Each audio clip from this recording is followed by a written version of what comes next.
Is with a heavy heart and a deep sense of concern about the ongoing violence, chaos, and unrest in many parts of Nigeria that I make this appeal to the government and people of our dear country, Nigeria, to eschew violence and embrace peace and dialogue in finding solutions to the challenges we face as a country.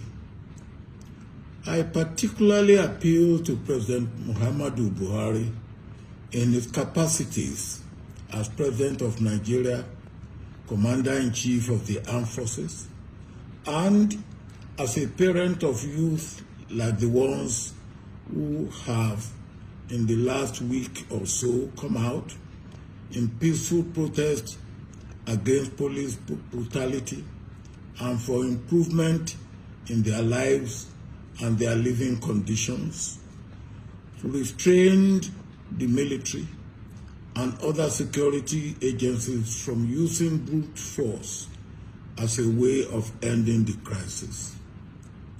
The shooting and murder of unarmed protesters, no matter the level of provocation, has never been effective in suppressing public anger and frustration.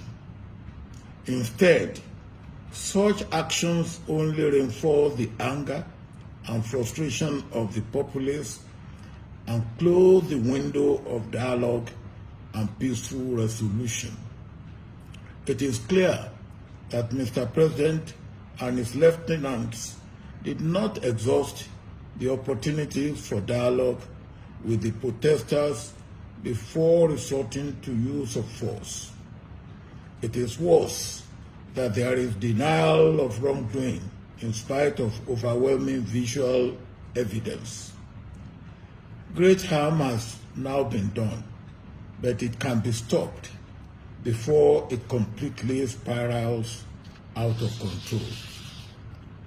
We are at a critical moment in this crisis, and Mr. President must act now before it is too late. This time demands leadership and mature leadership as such. Most of the demands of the protesting youth, which Governor Babajide Sanwo-Olu of Lagos State swiftly took to the President, are not unreasonable and can be met without anyone's political interest or ambition being threatened. It is imperative that leaders at all levels, starting with Mr. President, must demonstrate meekness, humanity, humaneness, and sincerity in meeting the legitimate demands of the protesters and ensuring that justice is served where it must be served. These are the most potent ways of ending this crisis now. The youth too, I will want you to give peace a chance while making your legitimate demands. You must be mindful of miscreants who will infiltrate your ranks and give the protests a bad name, only so that trigger-happy forces will kill you. The destruction and looting of public and private properties will only hurt all of us and set us back. The targeting of individuals and groups for attacks and reprisal attacks will only further widen our divisions, escalate the crisis, and threaten our fragile unity.